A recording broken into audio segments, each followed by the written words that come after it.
I consider this disloyal, Melissa Grant said coldly, her eyes narrowing from behind her oversized glass desk. After everything Crestwood Media has done for you.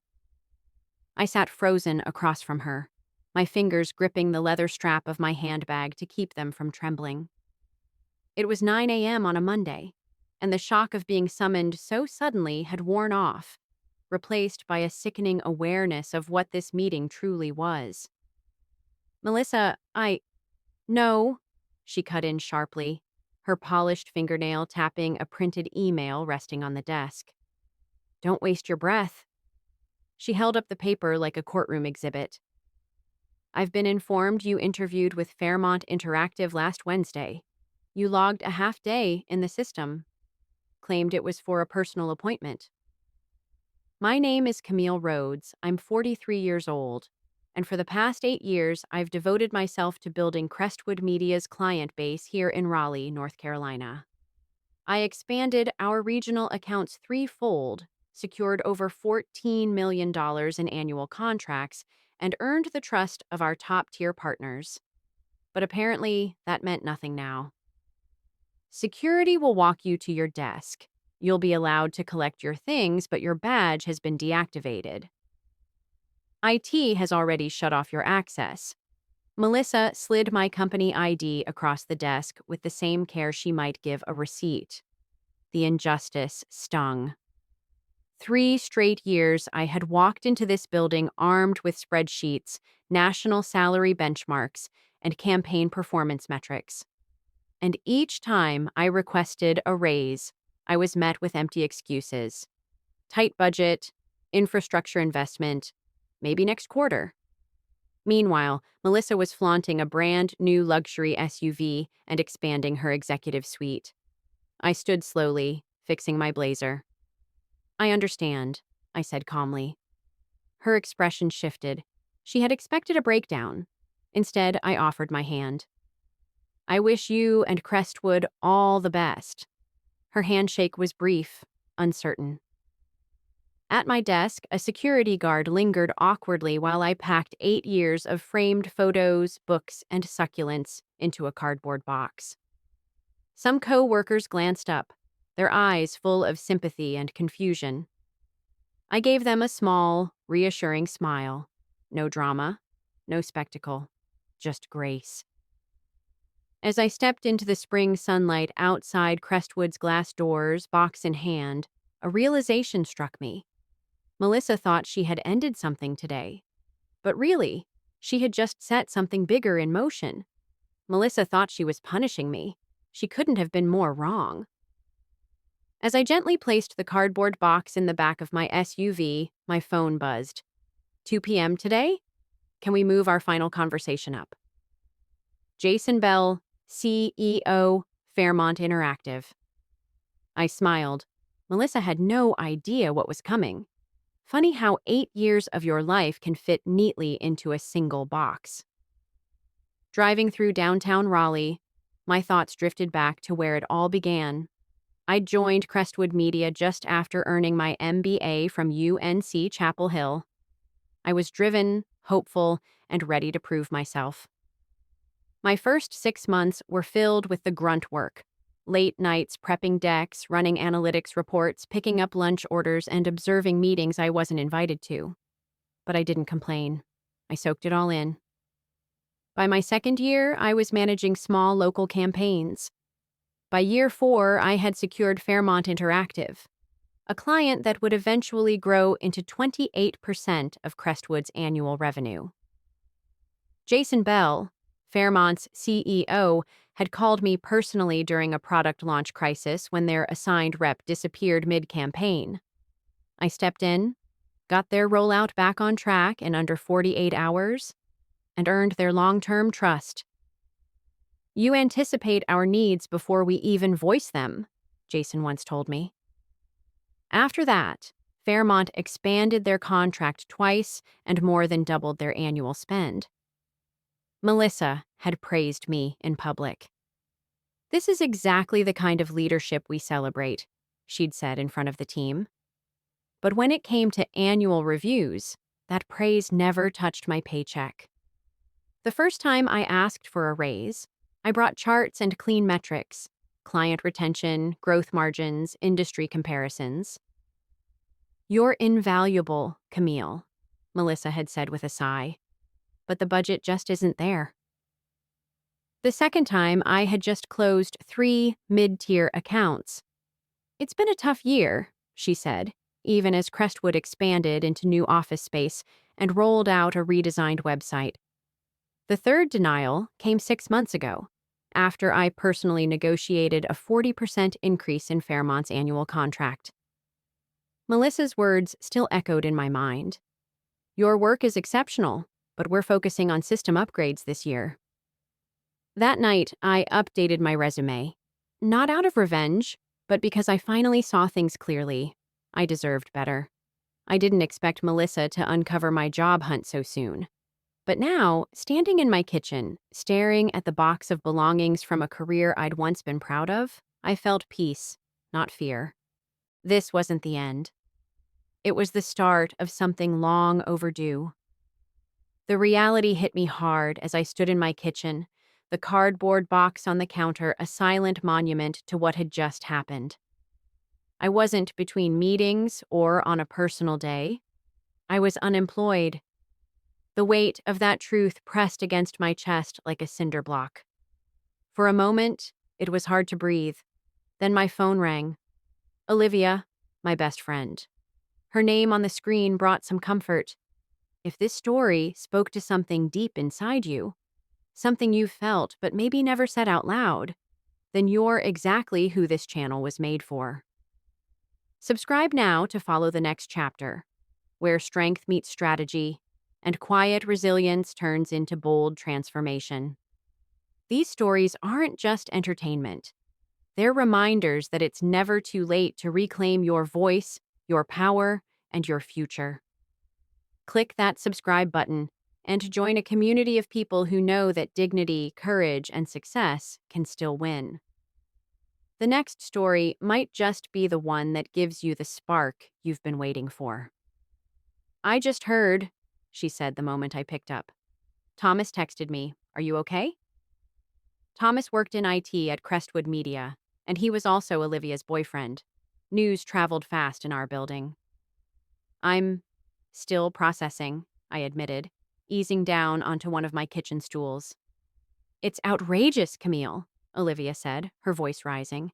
Everyone knows you're the reason Fairmont stuck with Crestwood this long. Melissa is just threatened. You're better at that job than she ever was. There was truth in that. Melissa had once been the firm's golden account executive before moving into her executive role. A lot of us suspected she missed the recognition, and often inserted herself into my calls with Fairmont, unnecessarily. The worst part, I said, feeling the bitterness rise, was how she did it. Like I'd committed some act of betrayal just by updating my resume after 3 years of ignored raise requests. It's her loss, Olivia said firmly. And maybe, honestly, it's a good thing. You've been undervalued there for years. She wasn't wrong. I'd stayed out of loyalty. To my team, to my clients. Not because it made sense for my career. Still, getting walked out like some kind of threat? That cut deep. Just then, my phone beeped. An incoming call.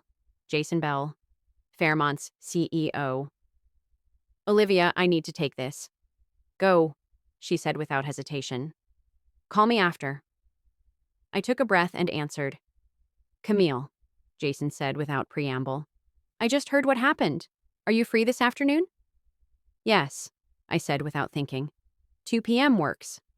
Perfect. And Camille, don't let this morning shake you. Things like this have a way of working out. After hanging up, I stood still, staring at my reflection in the kitchen window. The woman looking back wasn't broken. She was being set free. I showered and changed into the suit I wore for major presentations. As I applied mascara, a surprising calm settled over me. Melissa thought she'd humiliated me. But maybe she'd finally given me the push I needed. I had given Crestwood Media my loyalty, creativity, and more unpaid overtime hours than I could count. In return, I was undervalued and discarded like a worn-out file folder. Whatever came next, I knew this. I would never again give my best to people who couldn't see my worth. The Fairmont Interactive headquarters occupied the top 3 floors of a sleek, glass-paneled tower in downtown Raleigh. Compared to Crestwood's beige cubicles and flickering fluorescent lights, Fairmont radiated energy. Open layouts, glass-walled conference rooms, and lounge areas filled with natural sunlight and greenery. As I rode the elevator to the 21st floor, I mentally prepared for the conversation ahead. I'd have to explain my sudden availability without sounding jaded or bitter. I had every right to feel wronged, but professionalism was the bridge to something better. The elevator chimed. Jason Bell was waiting in the reception area. "Camille?" he said warmly, offering a firm handshake. "Thanks for coming on short notice." "Of course," I replied, steady and composed. "It's been a surprising morning."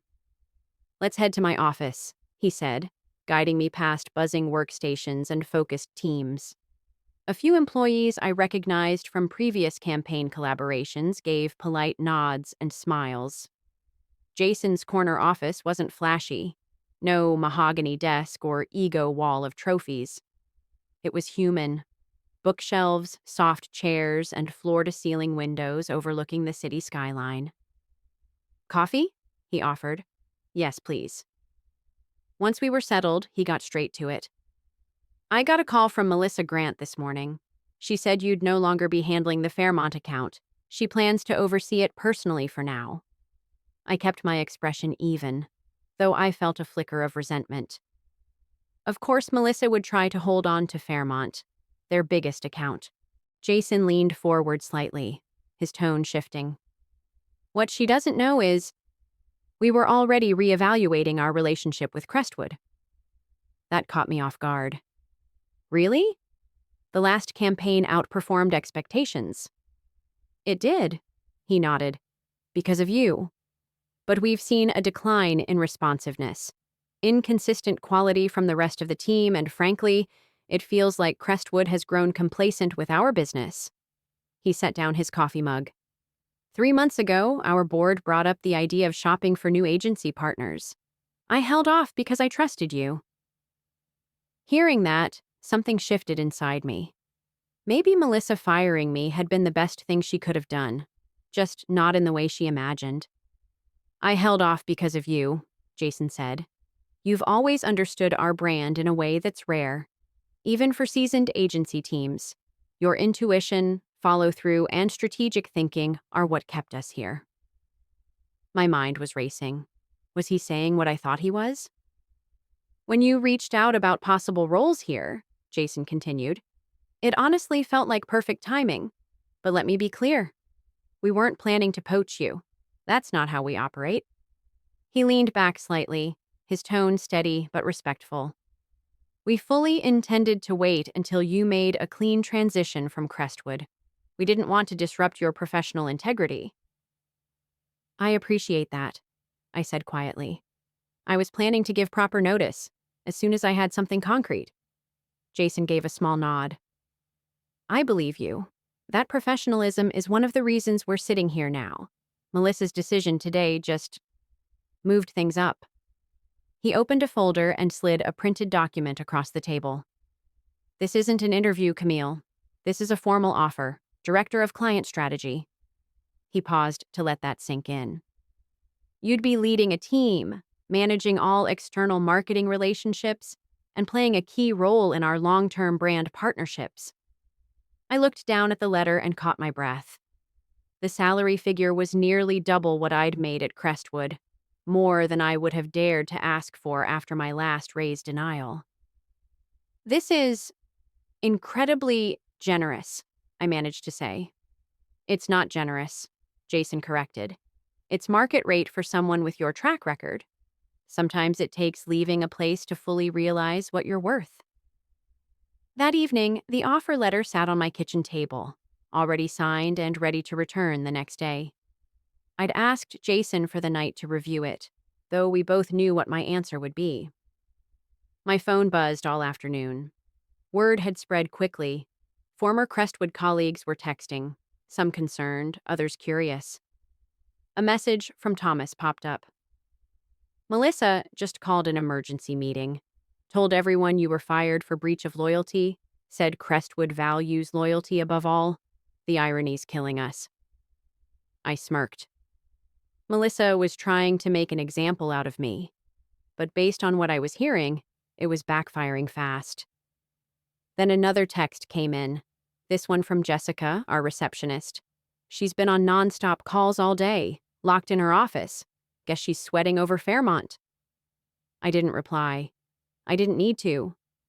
Melissa had finally created the fallout she feared, but not for me. I didn't reply to Jessica's message. There was no satisfaction in Melissa's distress, only a quiet, steady confirmation that I had made the right choice by moving on. A company that preached loyalty but offered none in return wasn't where I belonged anymore. My phone rang. Unknown number. I hesitated for half a second before answering. Camille Rhodes? A composed female voice asked. Speaking. This is Elaine Winters. I'm on the board of directors at Crestwood Media. My stomach tightened. Board members didn't normally call employees directly, certainly not former ones. I understand there was an incident regarding your employment this morning, she continued. I'd like to meet with you tomorrow to discuss it. It appears Melissa may have acted prematurely. So that was it. Melissa had fired Crestwood's most valuable account manager without board approval, and now Fairmont Interactive was likely preparing to walk. This was damage control. I appreciate your call, Ms. Winters, I replied calmly, but I've already accepted another offer. There was a pause. May I ask where? I don't think it would be appropriate to share that information, I said, keeping my voice even. Another longer pause. Camille, if this is about compensation, the board is willing to revisit those conversations. The irony almost made me laugh. 3 years of documented, respectfully submitted requests for fair compensation, rejected or ignored, and now they were willing to revisit. It's not just about money, I said honestly. It's about respect and recognizing value before someone has one foot out the door. Perhaps we should speak in person, she pressed. Would you be available at 9 a.m. tomorrow? I considered it. I had no intention of returning to Crestwood, but maybe there was still value in a final conversation. A chance to say what needed to be said, for myself, and for those still inside. I can meet at 9, I agreed. But to be clear, I've signed an employment contract. I'm not coming to negotiate a return. Understood, she replied, though her tone suggested she still held out hope. We'll see you then. After we hung up, I poured myself a glass of wine and stepped onto my balcony. The spring air was crisp, carrying the scent of magnolia. Below, the city of Raleigh glowed softly in the twilight. Tomorrow would bring an unexpected conversation, but I welcomed it, not as a plea for reinstatement, but as closure. My phone buzzed. It was an email from Jason Bell. Subject line, "Welcome to the team. Welcome to the team." The subject line of Jason's email lingered in my thoughts. Whatever happened tomorrow, one thing was certain. I wasn't looking back. Still, walking into Crestwood Media the next morning felt surreal. The reception area, once familiar, now felt distant, clinical. Jessica looked up from behind the front desk, her expression shifting when she saw me. "Camille, you're here to see Ms. Winters?" she asked quietly. "That's right," I replied, signing the visitor log. "I'll let her know you've arrived," Jessica said, then lowered her voice. "For what it's worth, we all know how wrong this was. You were the best we had." Her words warmed me more than I expected. Thank you, Jessica. The elevator ride to the executive floor gave me a moment to breathe. I wore a tailored navy suit, not to impress, but to signal something important. I wasn't returning as a disgraced employee seeking validation.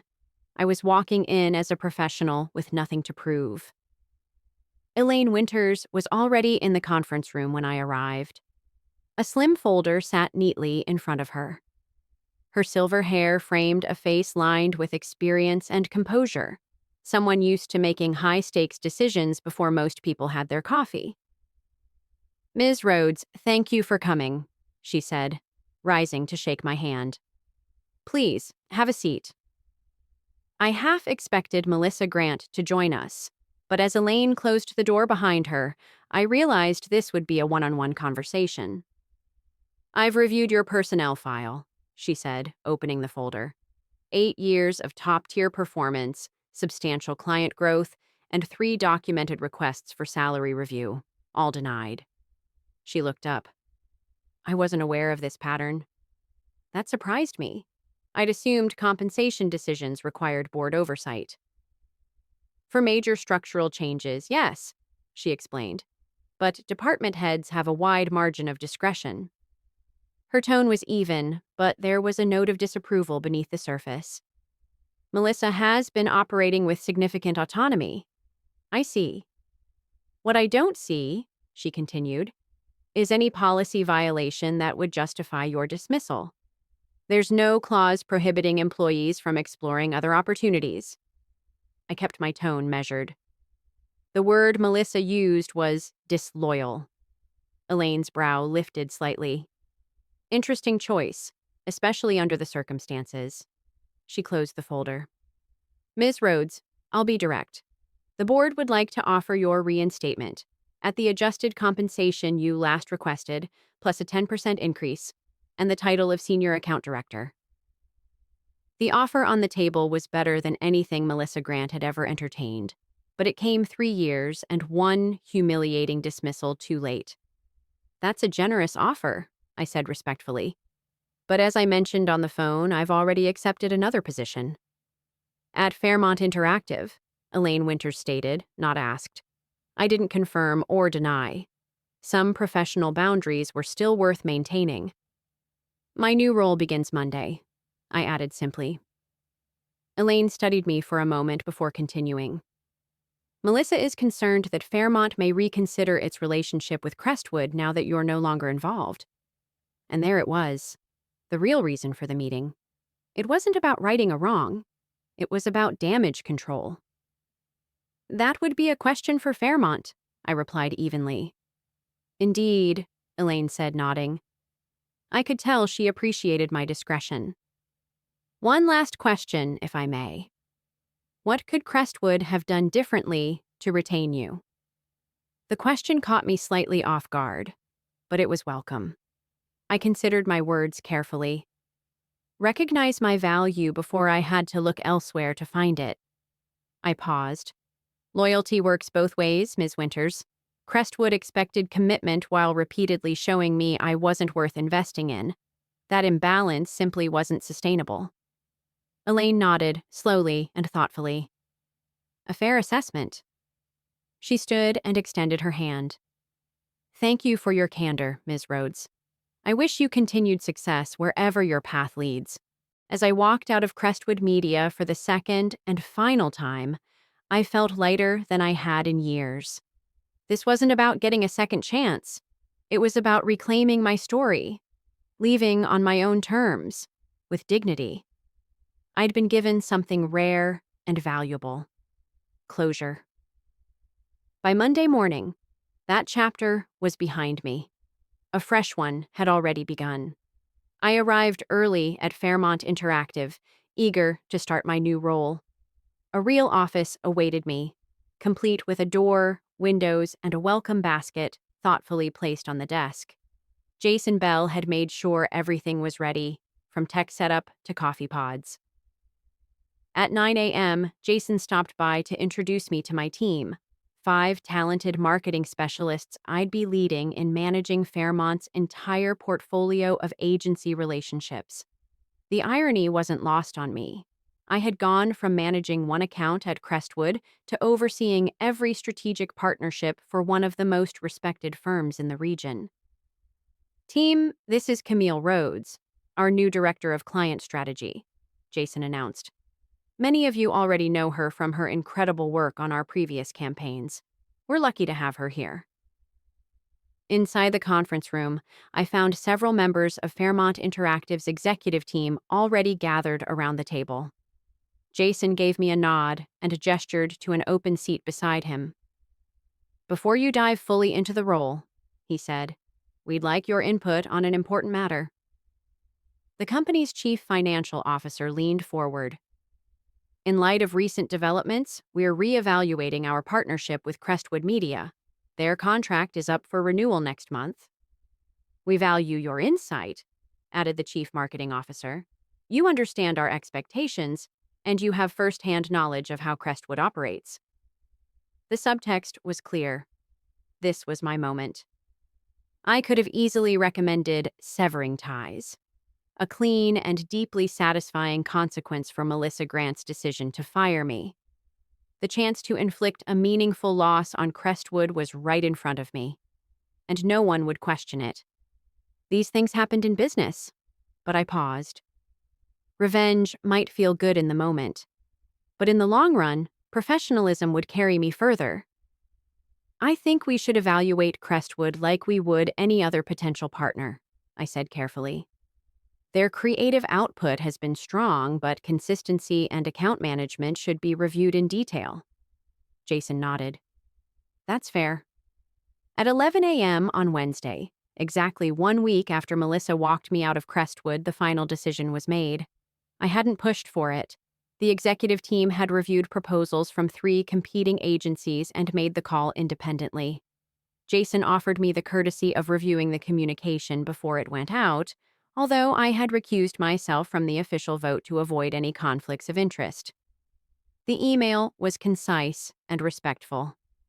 After careful evaluation of our marketing objectives, Fairmont Interactive has decided to transition our agency partnership to Meridian Creative, effective immediately. Camille Rhodes, our new director of client strategy, will oversee the transition process. Please ensure all active materials are transferred no later than close of business Friday. We thank you for the work completed to date. I could almost picture Melissa's reaction. First confusion, then the unmistakable realization. She hadn't just lost a trusted employee. She'd lost the company's largest client, representing nearly 30% of annual revenue, and I would be the one managing the transition. The most poetic kind of justice, the kind I didn't need to orchestrate. That afternoon, a LinkedIn request popped up from Jessica, Crestwood's receptionist. A message followed moments later. The office is chaos. Melissa's been in back-to-back emergency meetings all day. 3 other account managers have updated their resumes.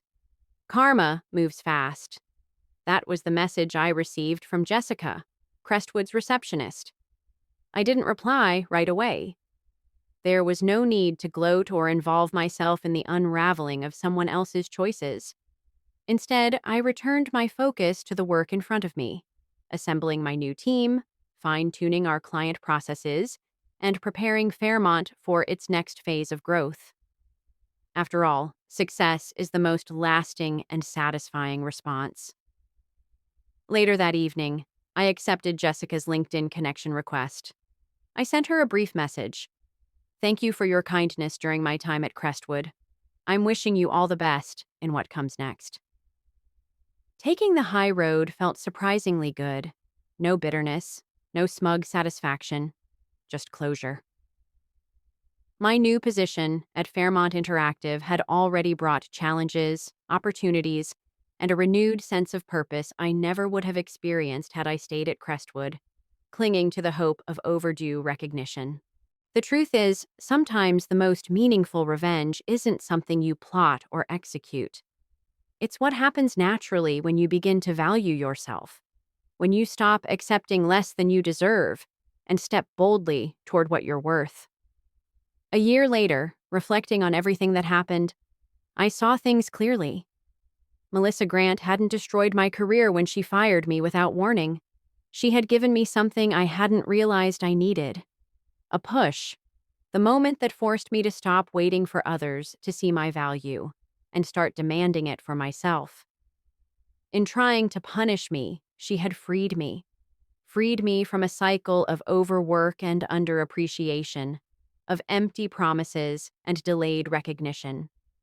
She made space for something far more powerful to take root: self respect. What I gained from that experience was so much greater than any title or salary. I gained clarity. I gained the courage to bet on myself. And I gained the ability to turn a painful moment into a launching point. Today, I lead a thriving department, mentor a talented team, and wake up excited about the work I do. I no longer shrink myself to fit the expectations of people who don't see me. And I will never again wait for permission to claim what I've earned. If you've ever been overlooked, dismissed, or made to feel like your loyalty didn't matter, then you already know a part of my story. I didn't share this experience for sympathy. I shared it because someone out there needs to know they're not alone. Maybe that someone is you. Maybe you've been sitting in a job where your voice is ignored, your value is underestimated, and your effort is taken for granted. I want to hear from you. Have you ever reached your breaking point and walked away from a place that refused to grow with you? Share it in the comments, not just for me, but for every person reading who needs courage right now. Tell me what you've learned. Tell me what you reclaimed when you finally chose yourself. And if my story resonated with you, please consider supporting this channel. A simple like, comment, or subscription helps these stories reach the people who need to hear them most. People who've been told to stay quiet, be grateful, or settle. People like us. Here's my advice, from one professional to another. Don't wait for others to validate your worth. Don't spend years hoping a better title or raise will come from people who've already shown you they don't see your full value. Sometimes the hardest and best thing you can do is walk away with your head held high. Because walking away isn't giving up. Sometimes it's the first step toward walking into the life you were meant for. So if you've been where I was, silent, loyal, exhausted, this is your sign to bet on yourself. You're not being disloyal by choosing growth. You're being brave. And that might just be the beginning of your best chapter yet.